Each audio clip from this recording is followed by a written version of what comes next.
पूरे परिवार को लिए प्रार्थना करते हैं, दुआ प्रार्थना करते हैं कि पिता परमेश्वर इनके बच्चों के लिए, सबके लिए दुआ प्रार्थना करते हैं। परमेश्वर जहाँ जहाँ परमेश्वर हालेलुया, जाना आना उठना बैठना हर चीज में पिता परमेश्वर जाते आते हैं। परमेश्वर हालेलुया इनको संभाले, परमेश्वर हालेलुया हर कारोबार में इनको उन्नति दे पिता परमेश्वर हालेलुया। हालेलुया हम प्रार्थना करते हैं, विनती करते हैं पिता परमेश्वर, धन्यवाद करते हैं यीशु मसीह हालेलुया। धीरज भैया के लिए और परमेश्वर हालेलुया प्रार्थना करते हैं, इनके परिवार के लिए प्रार्थना करते हैं। परमेश्वर प्रार्थना को हर जगह आने और उसमें बैठे हर जगह वचनों में पिता परमेश्वर तू अच्छे वचन से तू बात करना पिता परमेश्वर, प्रार्थना करते हैं परमेश्वर हालेलुया, प्रार्थना करते हैं हर परमेश्वर हालेलुया जहाँ जहाँ जाते हैं परमेश्वर हम तू संभालना परमेश्वर, प्रार्थना करते हैं पिता परमेश्वर। गीत गाने में सहायता मत करना, अच्छे वचनों से परमेश्वर तू बात करना पिता परमेश्वर, प्रार्थना करता है यीशु मसीह। प्रार्थना छोटी तो प्रार्थना को सुन ग्रहण करता है यीशु, आमीन। आमीन। सबको एक बार फिर प्रभु यीशु मसीह के नाम से जय मसीह की। और जय परमेश्वर मसीह। का हम धन्यवाद देते हैं कि एक और दिन परमेश्वर ने हमारे जीवन में जोड़ा है। और हम प्रभु की महिमा के लिए गीतों को गा सकते हैं। जो भाई बहन गीत गाना चाहते हैं वो स्टार्ट कर सकते हैं अपने माइक को ऑन करके। जो भाई बहन गीत गाना चाहते हैं वो गा सकते हैं।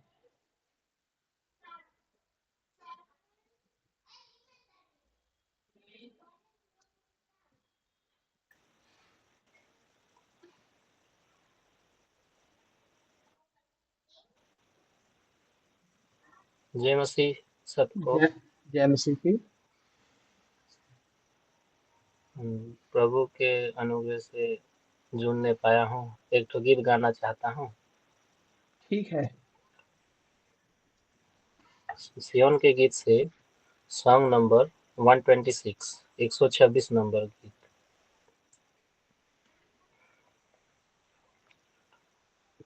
बोलो जय जय, बोलो जय जय, प्रभु यीशु की जय। महान ईश्वर विश्व विधाता तारण हारा है। महान ईश्वर विश्व विधाता तारण हारा है। आदि और अंतर अल्फा ओमेगा परमेश्वर अब है। आदि और अंतर अल्फा ओमेगा परमेश्वर अब है। था वही जो आने वाला है, शक्तिमान वो है। था वही जो आने वाला है, शक्तिमान वो है। शक्तिमान वो है। बोलो जय जय, बोलो जय जय, प्रभु यीशु की जय। महान ईश्वर विश्व विधाता तारण हारा है। महान ईश्वर विश्व विधाता तारण हारा है। यीशु प्रभु में हमें बुलाया और वो चुन लिया। यीशु प्रभु में हमें बुलाया और वो चुन लिया। प्रेम से हमें पवित्र किया, निर्दोष भी किया है। प्रेम से हमें पवित्र किया, निर्दोष भी किया है। निर्दोष भी किया है। बोलो जय जय, बोलो जय जय, प्रभु यीशु की जय। महान ईश्वर विश्व विधाता तारनहारा है। महान ईश्वर विश्व विधाता तारनहारा है। यीशु में तूने लहू के द्वारा छुटकारा दिया है। यीशु में तूने लहू के द्वारा छुटकारा दिया है। हमें तू धोया, माफी भी दे दी, अनुग्रह किया है। हमें तू धोया, माफी भी दे दी, अनुग्रह किया है। अनुग्रह किया है। बोलो जय जय, बोलो जय जय, प्रभु यीशु की जय। महान ईश्वर विश्व विधाता तारनहारा है। महान ईश्वर विश्व विधाता तारनहारा है। प्रभु यीशु में दंड को हटाया, भय अब नहीं है। प्रभु यीशु में दंड को हटाया, भय अब नहीं है। पाप व्यवस्था मृत्यु के बल से स्वतंत्र किया है। पाप व्यवस्था मृत्यु के बल से स्वतंत्र किया है। स्वतंत्र किया है। बोलो जय जय, बोलो जय जय, प्रभु यीशु की जय। महान ईश्वर विश्व विधाता तारनहारा है। महान ईश्वर विश्व विधाता तारनहारा है। मसीह में तूने नया बनाया, पिता को जान गए। मसीह में तूने नया बनाया, पिता को जान गए। उसी में हमें ग्रहण भी किया, कैसा अद्भुत है।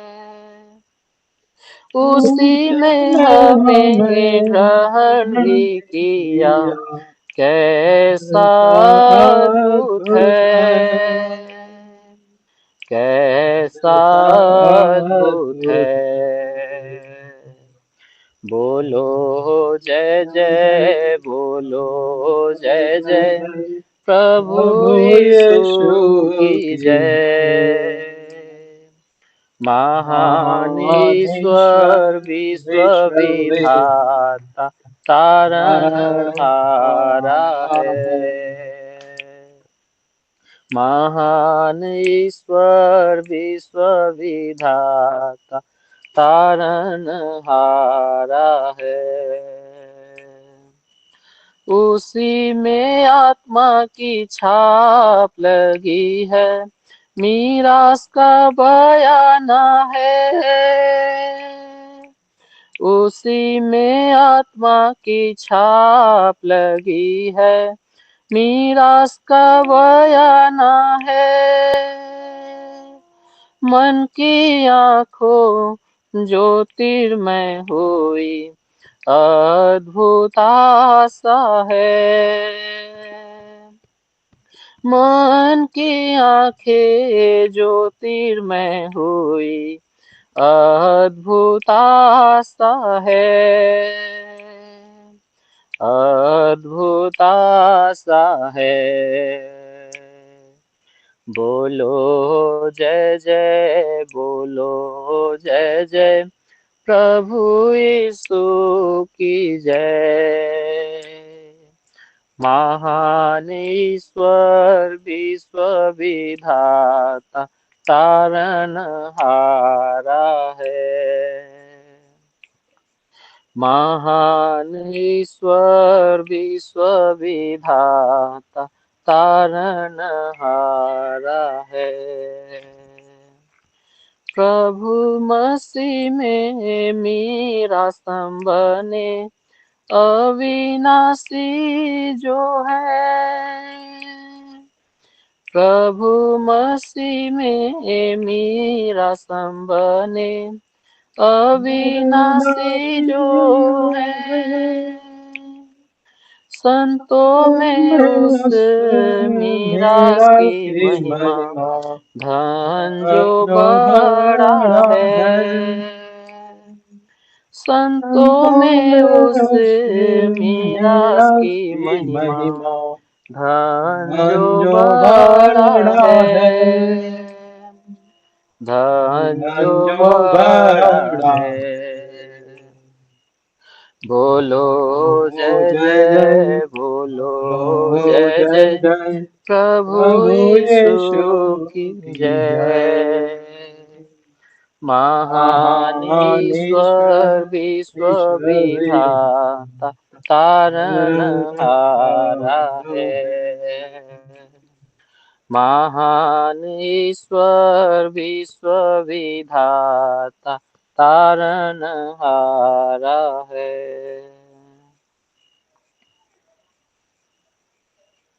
हालेलुया। धन्यवाद भाई सुंदर गीत के लिए, और प्रभु आप सबको आशीष दे।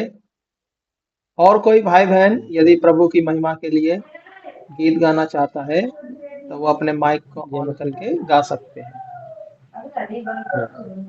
एक भजन गा रहा हूँ मुझे। धन्यवाद। जय मसीह की सभी को। जय मसीह। यीशु यीशु का नाम सुखदाई, भजन करो भाई, ये जीवन दो दिन का। यीशु का नाम सुखदाई, भजन करो भाई, ये जीवन दो दिन का। ये जीवन है माटी का पुतला, ये जीवन है माटी का पुतला, पानी लगत धुल जाए, भजन करो भाई, ये जीवन दो दिन का।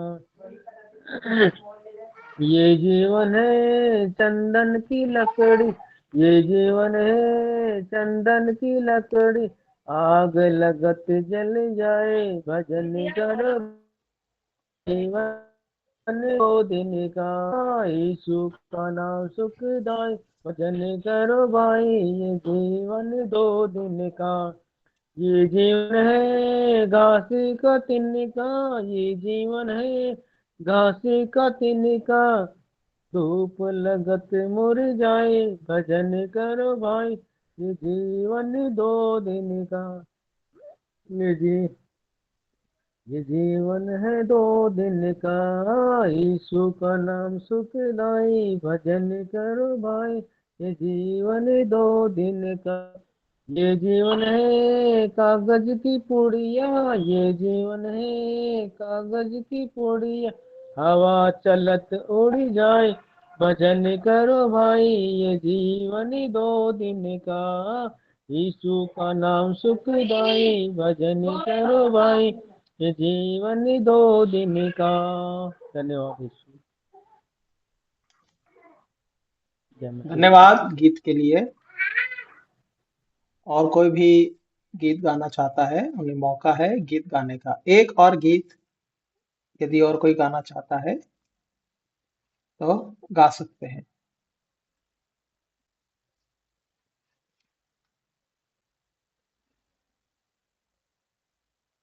एक और गीत यदि कोई गाना चाहता है तो गा सकते हैं।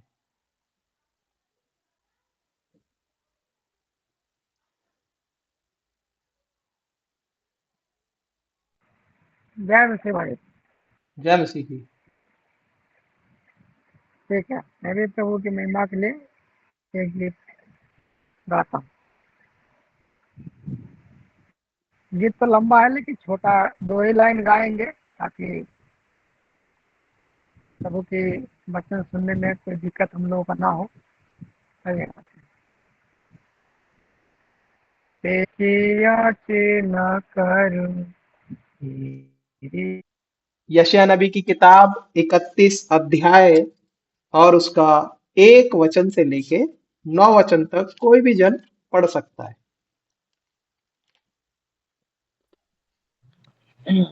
हाय उन पर जो सहायता पाने के लिए मिस्र को जाते हैं और घोड़ों का आसरा करते हैं, जो रथों पर भरोसा रखते क्योंकि वे बहुत हैं, और सवारों पर क्योंकि वे अति बलवान हैं। पर इस्राएल के पवित्र की ओर दृष्टि नहीं करते और न यहोवा की खोज करते हैं। परंतु वह वह भी बुद्धिमान है और दुख देगा। वह अपने वचन न टालेगा, परंतु उठकर कुकर्मियों के घराने पर और अनर्थकारियों के सहायकों पर भी चढ़ाई करेगा। मिस्री लोग ईश्वर नहीं मनुष्य ही है, और उनके घोड़े आत्मा नहीं मांस ही है। जब यहोवा हाथ बढ़ाएगा तब सहायता करने वाले और सहायता चाहने वाले दोनों ठोकर खाकर गिरेंगे, और वे सब के सब एक संग नष्ट हो जाएंगे। फिर यहोवा ने मुझसे यो कहा, जिस प्रकार सिंह या जवान सिंह जब अपने अहेर पर गुजरा गुरजाता और चरवाहे इकट्ठे होकर उसके विरुद्ध बड़ी भीड़ लगाए, तब तो भी वह उनके बोल से न घबराएगा और न उनके कोलाहल के कारण दबेगा। उसी प्रकार सेनाओं का यहोवा सिय्योन पर्वत और यरूशलेम की पहाड़ी पर युद्ध करने को उतरेगा। पंख फैलाई हुई चिड़िया के समान सेनाओं का यहोवा यरूशलेम की रक्षा करेगा। वह उसकी रक्षा करके बचाएगा और उसका बिन छुए ही उद्धार करेगा। हे इस्राएल, जिसके विरुद्ध तुमने भारी बलवा किया, उसी की ओर फिरो। उस समय तुम लोग सोने चांदी की अपनी अपनी मूर्तियों से, जिन्हें तुम बनाकर पापी हो गए हो, घृणा करोगे। तब असुर उस तलवार से गिराया जाएगा जो कि नहीं, वह उस तलवार का कोर हो जाएगा जो आदमी की नहीं, और वह तलवार के सामने से भागेगा और उसके जवान बेगार में पकड़े जाएंगे। वह भय के मारे अपने सुंदर भवन से जाता रहेगा, और उसके हाकिम घबराहट के कारण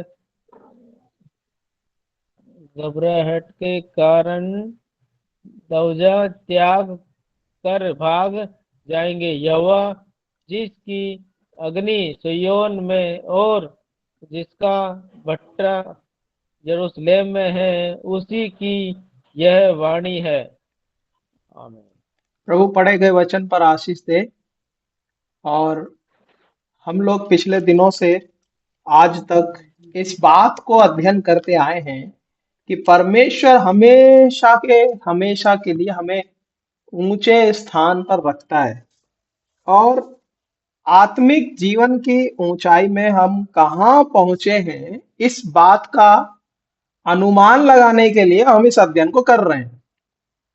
पहला अनुभव, पहला अनुमान हमने देखा, पहली ऊंचाई हमने देखी कि परमेश्वर के न्याय के सिंहासन के सामने खड़े होने के लिए हम तैयार हैं क्या, क्योंकि परमेश्वर न्याय करेगा। ये पहली आत्मिक पहाड़ी है जिस पर हमको चढ़ना है।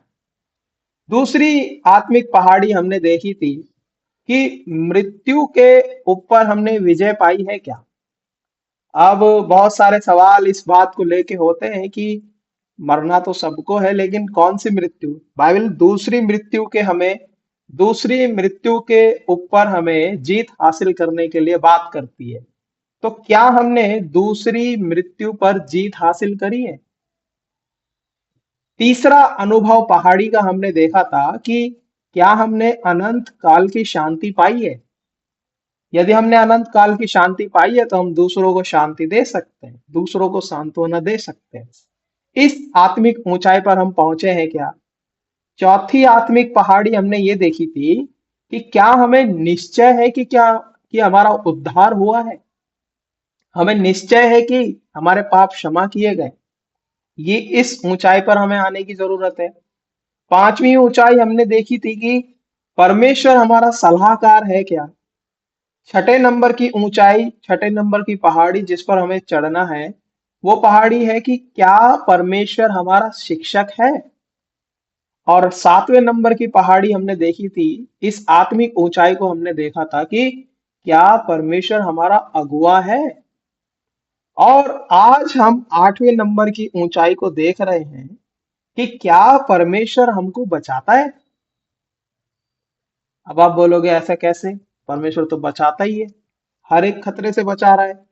हाँ, बहुत सारी गवाहियां हमारे पास होंगी, लेकिन सवाल यहाँ ये आता है कि परमेश्वर हमको कैसे बचाता है और कौन से खतरों से वो हमारी रक्षा करेगा, किस प्रकार के हमलों से वो हमारी रक्षा करेगा। इसका ये जो वचन भाग हमने पढ़ा है यशायाह 31 अध्याय, उसके जो मुख्य वचन पर यदि आप ध्यान दोगे तो वो मुख्य वचन है 5।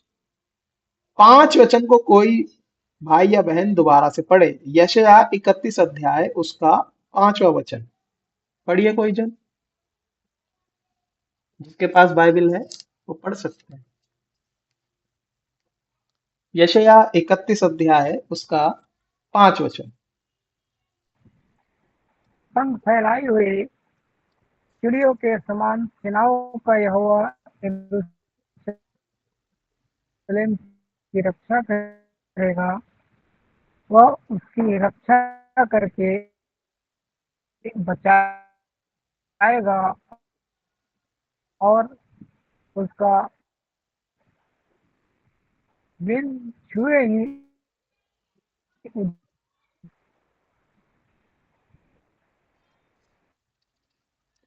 आपकी आवाज मुझे बिल्कुल सुनाई नहीं दी, और कोई जन पढ़िए।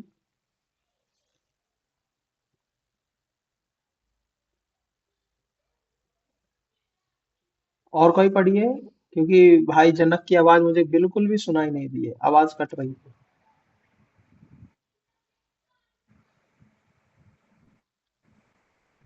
और कोई बाइबल लेके नहीं सुनाई बैठे दे हैं। रहा है भैया? आवाज मेरा साफ जा रहा है? हाँ, अभी ठीक है।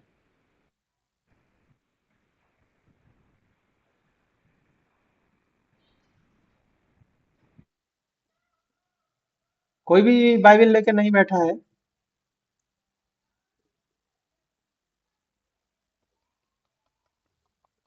कितने लोग बाइबल लेके बैठे हैं, आप ये बताइए पहले तो।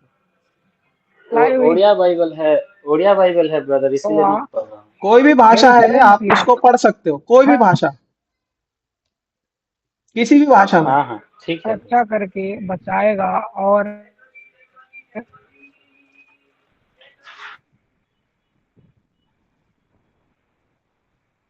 भाई आपकी आवाज फिर कट रही है और मीटिंग का डिस्टरबेंस हो रहा है, इसलिए आप नहीं पढ़िएगा, और कोई पढ़िए। भैया कौन सा अध्याय 31 का या से 5 वचन, 31? यशायाह 31 5 वचन। पंख फैलाए हुए चिड़ियाओं के समान सेनाओं का यहोवा यरूशलेम की रक्षा करेगा। वह उसकी रक्षा करेगा, बचाएगा और उसका बिन चूहे उद्धार करेगा। हाँ, यहाँ परमेश्वर अपनी महिमा को और अपने अनुग्रह को और अपनी सुरक्षा को परमेश्वर यहाँ दिखा रहा है। और यशायाह इस बात को बता रहा है कि परमेश्वर रक्षा करता है, और परमेश्वर छोटे मोटे खतरों से हमें नहीं बचाता, जो हमें दिखाई भी नहीं देते उनसे भी हमें हमारी रक्षा करता है। और वो कह रहा है कि जिस प्रकार चिड़िया अपने पंख फैलाए हुए अपने बच्चों की रक्षा करती है, अपने अंडों की रक्षा करती है, अपने घोंसले की रक्षा करती है, वैसे ही परमेश्वर भी अपने लोगों की रक्षा करेगा, अपने अपने घर की रक्षा करेगा, और तो और रक्षा करके उनको बचाएगा और उनको बिना छुए ही उनका उद्धार करेगा, ऐसा करके बाइबल बताती है। इसका मतलब कि परमेश्वर हमको कई बार ऐसे खतरों से बचाता है जो हम देख नहीं सकते, जो हमारी आंखों के सामने नहीं है, जो जिस जिस खतरे को हम पहचान नहीं सकते, जिस खतरे को हम भांप नहीं सकते, उस खतरे से वो हमें बचाता है। और शुरुआत कहां से कर रहा है? यशायाह 31 अध्याय का पहला वचन जब आप पढ़ोगे तो वो कह रहा है, हाय उस पर, हाय उन पर जो सहायता पाने के लिए मिस्र को जाते हैं और घोड़ों का सहारा लेते हैं और जो रथों पर भरोसा रखते हैं, क्योंकि वे बहुत हैं, और सवारों पर, क्योंकि वे अति बलवान हैं, पर इज़राइल के पवित्र की ओर दृष्टि नहीं करते, ना यहोवा की खोज करते हैं। बहुत सारे विश्वासी लोगों को ये बात समझा समझा के थक जाते हैं कि भैया परमेश्वर के ऊपर भरोसा रखना सीख जाओ, परमेश्वर के ऊपर भरोसा रखना सीख जाओ, लेकिन नहीं। बाइबल में वो वचन तो बड़ा अच्छा हम याद रखते हैं कि किसी को रथों का भरोसा है, किसी को घोड़ों का भरोसा है, परंतु हम तो अपने परमेश्वर यहोवा पर ही भरोसा रखेंगे। ये वचन सिर्फ एक विश्वासी के लिए तोता रट्टू वचन हो गया है, जैसे तोते को रटा दिया जाता है कि भैया ये वचन याद कर लेना और उसके बाद तुम्हें कोई दिक्कत नहीं है। अरे जीवन तो वो संसार में ही बिता रहा है, जीवन तो वो अविश्वासियों का जैसा बिता रहा है, भरोसा तो उसको परमेश्वर पे है नहीं, लेकिन वो बाइबल का जो वचन है उसको निकाल करके बोलता है किसी को ये रथों का भरोसा है, किसी को घोड़ों का भरोसा है, लेकिन मैं अपने परमेश्वर पे भरोसा रखूंगा। लेकिन काम अपने सारी समझ के अनुसार करेगा, काम अपने लोगों की सलाह के अनुसार करेगा, सुरक्षा के लिए बहुत सारी चीजों को अपने लिए समेट के रखेगा। लेकिन बाइबल का परमेश्वर यहाँ बता रहा है कि जो सहायता पाने के लिए मिस्र को जाते हैं, जो सहायता पाने के लिए मनुष्य पे भरोसा रखते हैं, जो सहायता पाने के लिए दूसरे का आसरा देखते हैं, बाइबल बताती है श्रापित है वो मनुष्य जो मनुष्य के ऊपर भरोसा रखता है, श्रापित है वो। लेकिन हम परमेश्वर के ऊपर भरोसा छोड़ के हम दूसरी चीजों पे भरोसा रखते हैं। क्यों यशायाह इस बात को कह रहा है? कारण क्या है? वो कह रहा है कि घोड़ों का आसरा करते हैं, जो रथों पर भरोसा रखते हैं। हाँ, क्यों बताया गया है? क्योंकि व्यवस्था विवरण में जब आप पढ़ोगे और उसके 17वें अध्याय को निकालिए और उसके 16वें वचन को पढ़िए, व्यवस्था विवरण में जो आज्ञा दी गई है, जो व्यवस्था दी गई है, वो व्यवस्था क्या कहती है एक परमेश्वर के पीछे चलने वाले व्यक्ति के लिए? व्यवस्था विवरण और उसका 17 अध्याय का 16 वचन।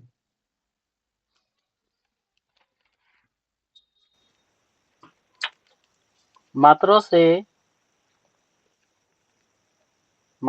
Deuteronomy brother. हाँ, डेट्रोनॉमी चैप्टर 70 वर्स 60। मात्र से राजा आपणा पाई अनेक अश्व रखिब नाही, कियो बा अनेक अश्व रखिबा अभिप्राୟରେ ଲୋକମାନଙ୍କୁ ପୁନର୍ବାର ମିଶରକୁ ଗମନ କରାଇବ ନାହିଁ, କାରଣ ସଦାପ୍ରଭୁ ତୁମ୍ଭମାନଙ୍କୁ କହିଅଛନ୍ତି, ତୁମ୍ଭେମାନେ ए समय ठारू से पथरे आउ फेरी जीव नाही। हाँ, वो परमेश्वर का वचन और परमेश्वर की व्यवस्था इस बात को हमें याद दिलाती है कि भाई यहोवा ने तुमसे कहा है कि तुम उस मार्ग से फिर कभी ना लौटना, और वहां बहुत घोड़े ना रखना, और ना इस मनसा से कि अपनी प्रजा के लोगों को मिस्र में भेजे कि उनके पास बहुत से घोड़े हो जाए, क्योंकि यहोवा ने तुमसे कहा है। क्या परमेश्वर आपसे और हमसे नहीं कहता कि मनुष्य पे भरोसा नहीं रखना? बहुत सारे लोग मनुष्य पे भरोसा रखते हैं। वो मनुष्य कोई भी हो सकता है, वो मनुष्य मैं भी हो सकता हूँ, वो मनुष्य हमारा घर का कोई बड़ा भी हो सकता है। मैं ये नहीं कहता कि उन पे भरोसा नहीं रखना चाहिए, लेकिन हमारा भरोसा किस पर है? हम विश्वास प्रभु यीशु मसीह पे करते हैं, लेकिन भरोसा हम पड़ोसी पे रखते हैं कि वो हमारी मदद करेगा, वो हमारे कठिन समय में काम आएगा, वो हमको सहायता करेगा। लेकिन सवाल ये आता है कि क्या हम परमेश्वर पे भरोसा रखते हैं? इसीलिए परमेश्वर ने व्यवस्था में जो राजा लोग थे, वो राजा लोगों को बड़ी ही सख्त चेतावनी दिया। वो चेतावनी क्या दिया? कि तुम बहुत घोड़े ना रखना, बहुत से सवार भी नहीं रखना। हाँ, क्यों हम बहुत सारी चीजों को अपने जीवन में रख लेते हैं? क्योंकि हमें उन पे भरोसा है। विश्वास करना बहुत, ये शब्द बहुत कहना बहुत आसान है, लेकिन इसको प्रूफ करके दिखाना या फिर उसको साबित कर देना, प्रदर्शित करना, वो बड़ा कठिन है। इसलिए परमेश्वर यशायाह की किताब में इस बात को लिख रहा है, और यशायाह के द्वारा इस बात को बता रहा है। और वो बता रहा है कि हाय उन पर जो सहायता के लिए मिस्र में जाते हैं, हाय उस पर जो सहायता के लिए संसार के ऊपर भरोसा रखता है, संसार के अनुसार चलने वाले लोगों के ऊपर भरोसा रखता है।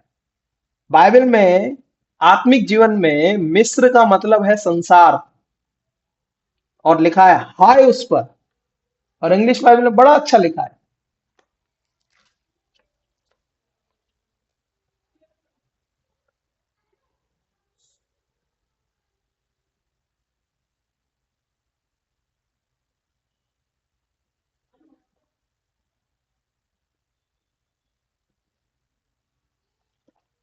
वो कह रहा है कि हाय उस पर जो सहायता पाने के लिए मिस्र को जा रहा है।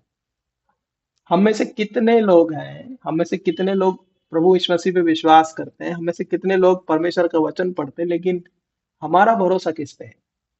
एटलीस्ट मेरा भरोसा किसके ऊपर है? हम अपनी जरूरत के समय में, अपनी कमी घटी के समय में, अपनी आवश्यकताओं के समय में किसके ऊपर भरोसा रखते हैं? मनुष्य के ऊपर कि वो मेरी सहायता करेगा? बाइबल में मनुष्य अपनी बात से मुकर सकता है, अपनी बात से पलट सकता है, अपनी बात का फेरबदल कर सकता है, लेकिन परमेश्वर अपनी बातों में फेरबदल नहीं करता प्रियो। इसीलिए यशायाह समझा रहा है कि तुम्हारा भरोसा किसके ऊपर है, तुम्हारी रक्षा कौन करेगा, तुम्हारा आसरा क्या है। और वो यही नहीं रुकता है, फिर भजनकार इस बात को लिखता है। भजन संहिता 20 अध्याय को जब आप पढ़ोगे और उसके 7 वचन को, 20 अध्याय का 7वां वचन, वहां भजनकार इस बात को लिख रहा है। भजन संहिता 20 अध्याय 7 वचन। केही केही रथरे ओ केही केही अश्वरे निर्भर करती, मात्र आम्भेमाने सदा प्रभु आम्भमानंक परमेश्वरंक नाम कीर्तन करिबा। हाँ, किसी को रथों का भरोसा है, किसी को घोड़ों का भरोसा है, परंतु हम तो अपने परमेश्वर यहोवा ही का नाम लेंगे, ऐसा करके लिखा है। क्या सच में हम परमेश्वर का नाम ले रहे हैं क्या? सवाल है। ये बाइबल अध्ययन नहीं है, ये हमारे लिए सवाल है। हमारे जीवन के ऊपर, हमारे आत्मिक जीवन पे ये सवाल है कि क्या हम परमेश्वर का नाम व्यर्थ में तो नहीं ले रहे? क्या सच में हमने परमेश्वर के ऊपर भरोसा रखा है? बाइबल में लिखा है धन्य है वे जो विश्वास योग्य कहलाएंगे। क्या हम उसके साथ विश्वास योग्य हैं? और वो कह रहा है इस बात को कि हमारा भरोसा किस पे है। अन्य लोग सेना की शक्ति पर घमंड करते हैं, लेकिन धर्मी जन परमेश्वर पर भरोसा रखता है। परमेश्वर ने हमें धर्मी बनाया है विश्वास के द्वारा, और बाइबल में लिखा है कि मेरा धर्मी जन विश्वास से जीवित रहेगा। क्या हमारा भरोसा है? हमारी सुरक्षा हम अपने आप कर सकते हैं क्या? क्या हमें परमेश्वर पे भरोसा है? इसीलिए वो बात को समझाने के लिए यशायाह बोल रहा है। क्यों वो मना कर रहा है मिस्र पे भरोसा रखने से? यशायाह नबी की किताब 30 अध्याय और उसका 3 वचन पढ़ो। किस लिए वो मना करता है? कारण क्या है मना करने का? कि मनुष्य पे या फिर संसार पे विश्वास नहीं करना, भरोसा नहीं रखना। क्यों वो मना कर रहा है? आप पढ़िए यशायाह 31 अध्याय और उसका 3 वचन।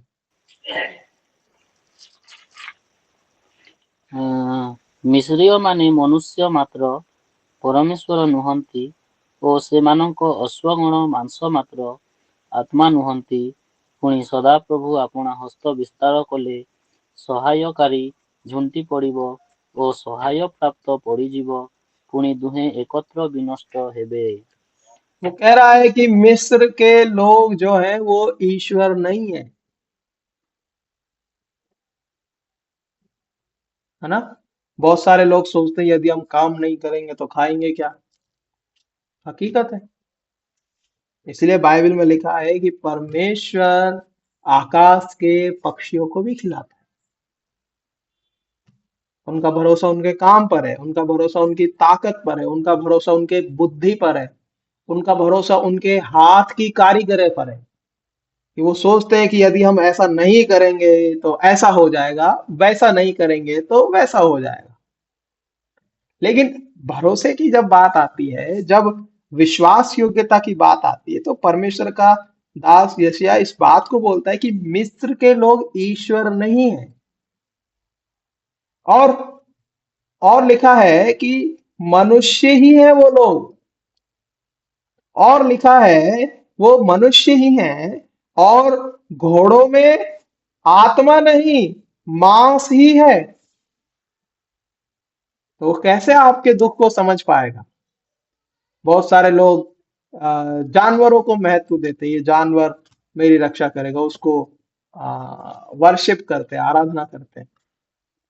क्या वो उनकी रक्षा करेगा? लेकिन बाइबल बताती है उसके अंदर आत्मा ही नहीं है। बहुत जरूरी है इस बात को ध्यान रखना। हमारा भरोसा किस पे?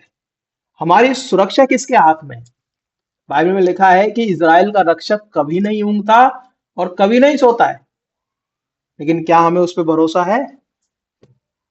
नहीं जी, हमें तो अपने आप पे भरोसा है। हम अपने आप में ही ईश्वर बन करके बैठे हैं, और ये किसी अविश्वासी की दशा नहीं है, ये एक विश्वासी की हालत है।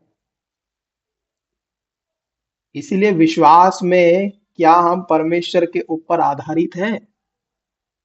परमेश्वर हमारी रक्षा करता है, परमेश्वर हमारे कामों को सिद्ध करता है, परमेश्वर हमारी मदद करता है, परमेश्वर हमारे लिए लोगों को भेजता है, परमेश्वर हमें सामर्थ्य देता है कि हम इस काम को करें, परमेश्वर हमारे मन में डालता है कि हम ये करें।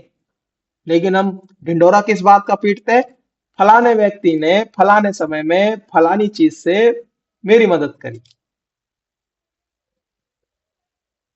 यदि वो मेरे पास नहीं आता तो मैं इस काम को नहीं कर सकता। सारा जो महिमा, सारा आदर, सारी प्रशंसा हम किसको दे रहे हैं? मनुष्य को दे रहे हैं।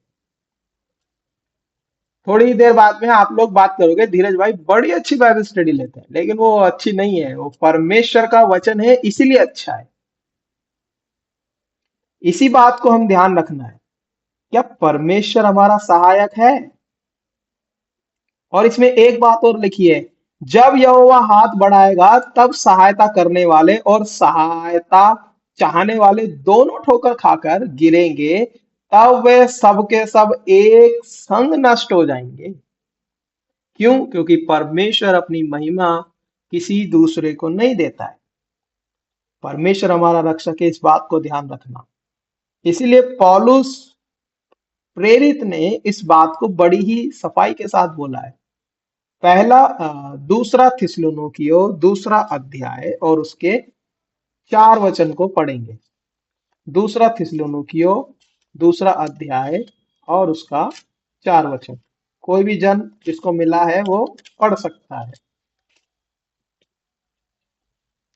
दूसरा थिस्सलुनीकियों दूसरा अध्याय उसका 4 वचन। हिंदी में भी पढ़िए कोई जन।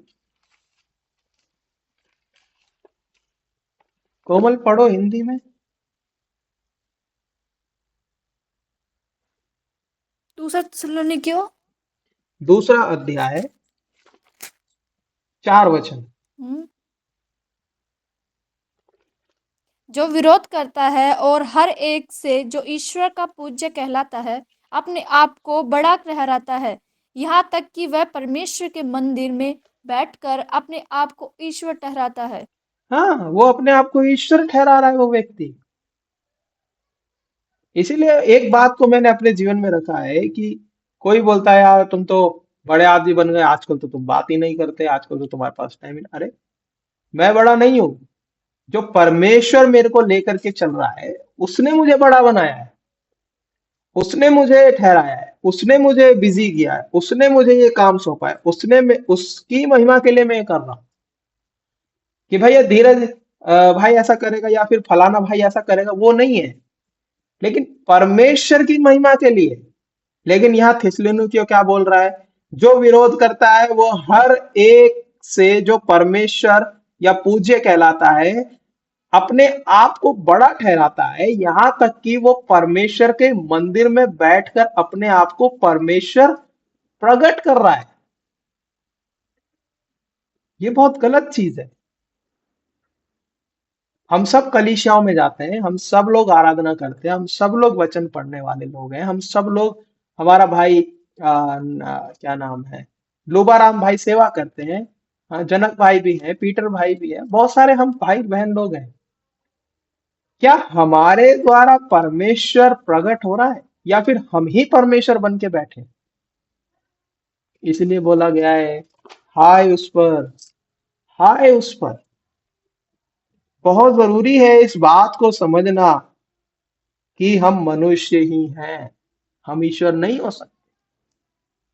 परमेश्वर ने हमें बनाया है, इसलिए बनाया है ताकि हम उसकी महिमा करें।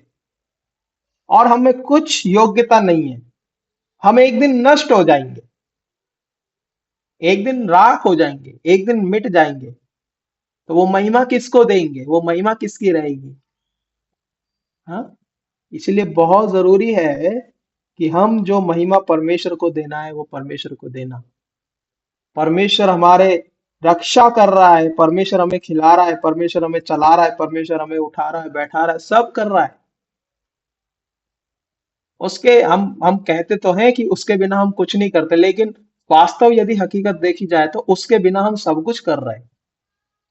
उसके बिना हम अपने निर्णय ले रहे हैं, उसके बिना हम उसके बिना हम चल रहे हैं, उसके बिना बिना सलाह के, बिना प्रार्थना के ही हम अपने कामों को अपनी ताकत से, अपने बल से सिद्ध करना चाहते हैं, और अंत में क्या मिलता है? केवल केवल निराशा मिलती है।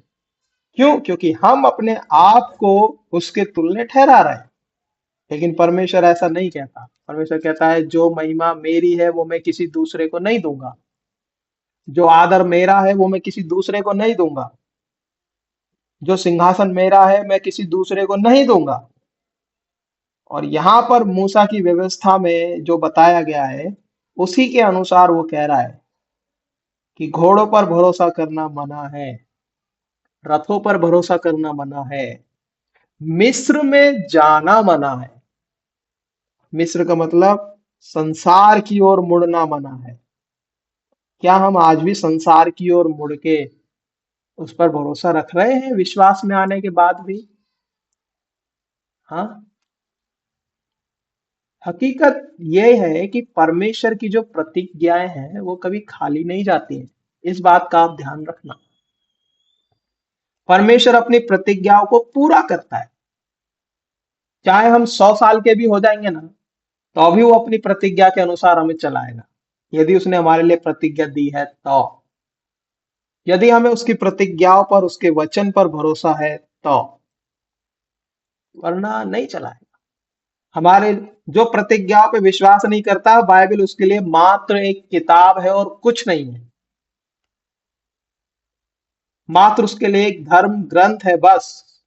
इसको रोज पढ़ लो, हमारा जीवन सुधर जाए। अरे जीवन सुधरना है तो बहुत सारे संस्थाएं खुली हुई हैं, वहां भी जीवन सुधरते हैं। वहां भी लोग शराब छोड़ते हैं, वहां भी लोग ठीक होते हैं, वहां भी लोग छुटकारा पाते हैं, वहां भी लोग चंगे होते हैं। लेकिन यदि परमेश्वर की प्रतिज्ञा पर विश्वास करके जब हम चलते हैं, तो परमेश्वर हमें विश्वास के अनुसार लेके चलता है। वही है असली भरोसा। विश्वास को हमें दिखाना पड़ेगा, प्रकट करना पड़ेगा उसके वचन के आधार पर, कि वो हमारी रक्षा करता है, वो हमें बचाता है, वो हमें हर खतरे से बचाता है जिसको हम नहीं पहचानते। वो हमारा रक्षक है, वो कभी नहीं ऊँघता, वो कभी नहीं सोता है। इसलिए भजन संहिता 91 में जब आप पढ़ोगे और उसके 4 वचन को पढ़िए, वहां क्या कहता है भजन का। भजन संहिता 91, साम्स 91, चैप्टर 91 वर्स 4। भजन संहिता 91 अध्याय और उसका 4 वचन, कोई जन पढ़िए। वह से अपना पक्षरे तुझे अपने पंखों की से आड़ अपना में ले पक्षरे लेगा, और तू उसके पैरों के नीचे शरण पाएगा। उसकी सच्चाई तेरे लिए ढाल और झिलम ठहरेगी। वो कह रहा है कि वह तुझे अपने पंखों की आड़ में ले लेगा और तू उसके पैरों के नीचे शरण पाएगा। पैर नहीं है, ध्यान से बाइबल को पढ़ा करो। वहां लिखा है पैरों के नीचे शरण पाएगा, उसके पंखों के नीचे शरण पाएगा। इसीलिए यहाँ पर वो कहता है उसकी सच्चाई तेरे लिए ढाल और झिलम ठहरेगी। क्या परमेश्वर की सच्चाई हमारे पास है? क्या परमेश्वर की विश्वास योग्यता हमारे पास है? क्या परमेश्वर की व्यवस्था हमारे पास है? बहुत जरूरी है, बहुत जरूरी है इस बात को पहचानना। परमेश्वर पर हम भरोसा रखने वाले लोग हैं, लेकिन हमारे भरोसे को यदि जब भरोसा रखने की बात आती है तब हम पीछे हटते हैं। जब विश्वास योग्यता की बात आती है तब हम धोखा देते हैं। इसलिए बहुत जरूरी है हर परिस्थिति में, हर हाल में। वो गीत बड़ा अच्छा है, हर परिस्थिति और हर हाल में भजूंगा अपने यीशु को मैं। वो गीत ही है, लेकिन हमारे जीवन में वो कोई काम नहीं है। हर हाल हर परिस्थितियों में करके वो गीत है, भजूंगा अपने यीशु को मैं, मेरे जीवन का एक ही सहारा है वो, ऐसा करके बड़ी ही सुंदर आवाज में, बड़ी ही सुंदर रीति से हम गाते हैं। लेकिन वास्तविकता क्या है? वास्तविकता यह है कि हमें उस पर भरोसा रखने की जरूरत है। इसलिए लिखा है, ना उस मरी से जो अंधेरे में फैलती है और ना उस महारोग से जो दिन दोपहरी में उजाड़ता है। तेरे निकट 1000 तेरी दाहिनी और 10,000 गिरेंगे, वो तेरे पास ना आएंगे। ये बात ध्यान रखना, ये उसकी प्रतिज्ञाएं हैं। और यदि आपको यकीन नहीं है तो मैंने अपनी बाइबल में जितनी प्रतिज्ञाएं परमेश्वर ने मुझे हर साल दी, उन प्रतिज्ञाओं को परमेश्वर पूरा करता है। पिछले साल परमेश्वर ने मुझे एक प्रतिज्ञा दिया, मैं आपके साथ शेयर कर रहा हूं। थोड़ा सा समय है उसमें, मैंने अपनी बाइबल में उन प्रतिज्ञाओं को लिख के रखा है।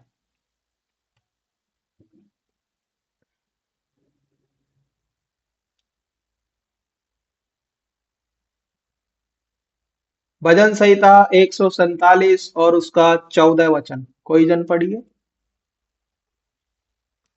ये देखिए, बाइबल के लास्ट पेज में मैंने अपने प्रतिज्ञाओं को, जो परमेश्वर हर साल मुझे देता है, उनको मैंने लिख के रखा है।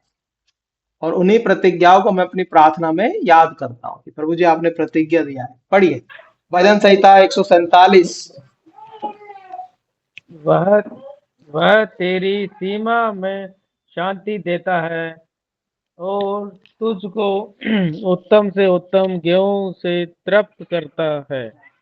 ये प्रतिज्ञा जब राजस्थान में अभी जयपुर में एंटी कन्वर्जन लॉ लागू हुआ, उस समय हमने प्रार्थना के द्वारा इस प्रतिज्ञा को प्रभु से मांगा, प्रभु जी आपने ये प्रतिज्ञा की है, हमने ये प्रतिज्ञा नहीं की है।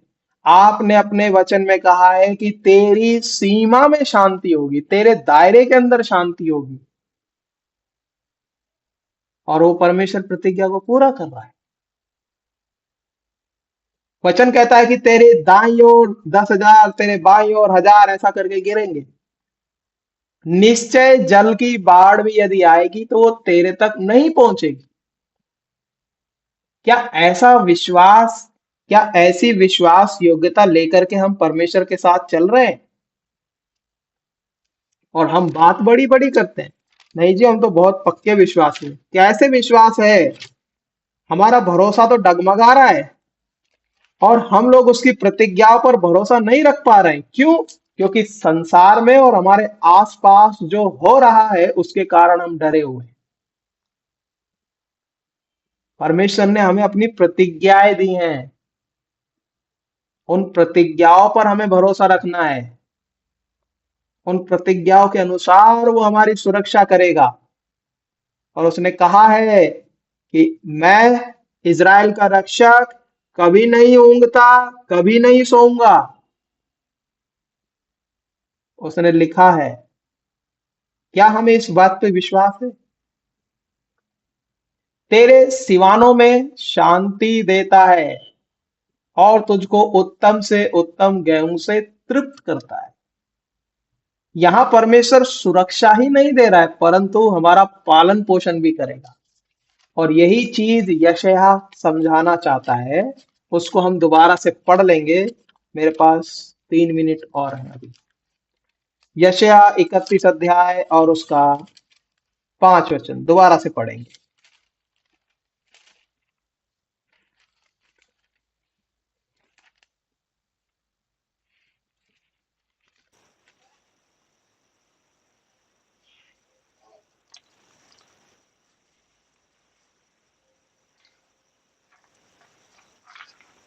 यशायाह 31:5।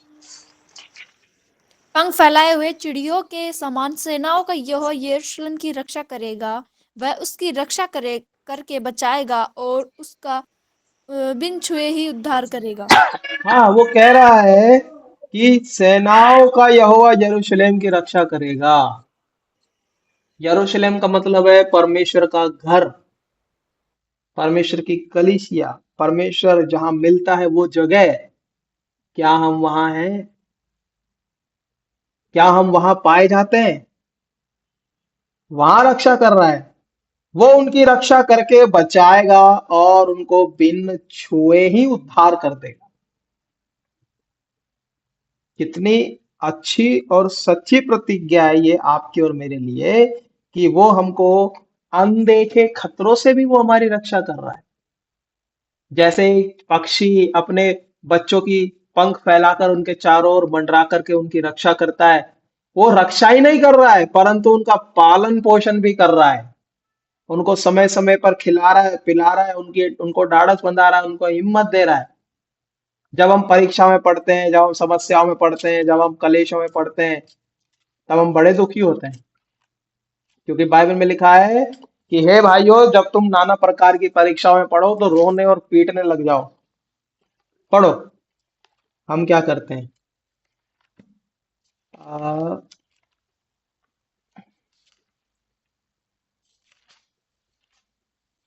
याकूब की पत्री नए नियम में, इसको भी पढ़ लीजिए। याकूब की पत्री 1 अध्याय 2 वचन। वहां क्या लिखा है? हे भाइयों, जब तुम परीक्षा में पढ़ो तो चिल्लाओ, रो, बिलबिलाओ, कुड़कुड़ाओ, आपस में झगड़ो। पढ़ो इसको, क्या लिखा है। हे मोहर ଭାଇମାନେ, ତୁମ୍ଭେମାନେ ଯେତେବେଳେ ନାନା ପ୍ରକାରର ପରୀକ୍ଷାରେ ପରୀକ୍ଷିତ ହୁଅ, ସେତେବେଳେ ତାହା ବିଶେଷ ଆନନ୍ଦର ବିଷୟ ବୋଲି ମନେ କର। ପରୀକ୍ଷା ସିଦ୍ଧ ବିଶ୍ୱାସ ଯେ ଧୈର୍ଯ୍ୟ ଉତ୍ପନ୍ନ କରେ, ଏହା ତ ଜାଣିଅଛ। हिंदी में पढ़ो। हिंदी हिंदी।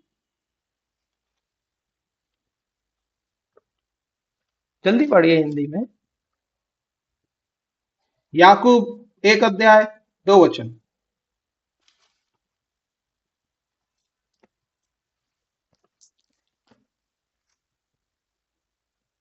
पढ़िए, आप लोग ही लेट हो गए, 9 बज चुके हैं।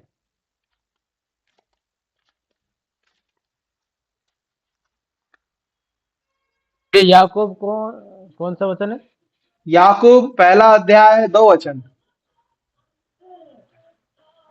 पहले अध्याय का दो। हे मेरे भाइयों, जब तुम नाना प्रकार की परीक्षाओं में पढ़ो तो इसको पूरे आनंद की बात समझो। हाँ, जब तुम नाना प्रकार की परीक्षा में पढ़ो तो इसे पूरे आनंद की बात समझो। हम क्या करते हैं जब परीक्षाओं में पढ़ते हैं? जब हमारे पास कमी घटी होती है, जब हमारे पास समस्याएं होती है, जब हमारे पास हम असुरक्षित महसूस करते हैं, तब हम क्या करते हैं? तब हम भागते हैं कि कौन ऐसा आदमी है जो हमारी मदद कर सकता है, कौन ऐसा पास्टर है जो हमारे लिए प्रार्थना कर सकता है, कौन ऐसा कलीसिया है जहां हम जा करके अपने आप को ठीक कर सकते हैं। ये हकीकत है, ये विश्वासियों की हालत है भाई। इसीलिए बहुत जरूरी है जब तुम परीक्षाओं में पढ़ो तो इसे आनंद की बात समझो। क्यों? क्योंकि उसी समय परमेश्वर का जो अनुभव है, परमेश्वर का जो अनुग्रह है, परमेश्वर की जो प्रेम है, परमेश्वर का जो पालन पोषण है, वो आपको महसूस होगा। इसलिए डगमगाने से, कुड़कुड़ाने से, बुड़बुड़ाने से, बुरा मानने से कोई फर्क नहीं पड़ता परमेश्वर को। फर्क पड़ता है तो इस बात से कि क्या ये मुझ पर विश्वास रखता है, क्या ये मुझ पर भरोसा रखता है। तभी वो हमको एक चिड़िया के जैसे अपने बच्चों की रक्षा करती है, वैसे ही परमेश्वर हमारी भी रक्षा करेगा और हमें खिलाएगा, पिलाएगा, पालन पोषण करेगा। तो प्रभु हमारी सहायता करता है। आज का विषय यही है कि परमेश्वर पर हम भरोसा रखे हैं कि वो हमको बचाएगा हर एक खतरे से जो हम देख नहीं सकते। वो खतरा कोई भी हो सकता है, वो खतरा भुखमरी भी हो सकती है, वो खतरा सताव भी हो सकता है, वो खतरा अविश्वास योग्यता भी हो सकता है, वो खतरा कुछ भी हो सकता है जिसको हम नहीं जानते वो कब आएगा खतरा। ऐसे खतरों से भी वो हमें बचाता है। तो इसी बात के आधार पर हम इस निर्णय पे पहुंचते हैं कि क्या इस आत्मिक ऊंचाई पर हम पहुंच चुके हैं? क्या ये 8वीं पर्वत की चोटी पर हम पहुंच गए कि हम परमेश्वर पे भरोसा रखना सीख गए, हम परमेश्वर को अपना आधार मानना सीख गए, हम परमेश्वर के अनुसार चलना सीख गए? क्यों? क्योंकि वो हमको हर एक खतरे से बचाता है। तो प्रभु इस वचन पर आशीष दे। आइए हम प्रार्थना करें। सबको जय मसीह। जय मसीह।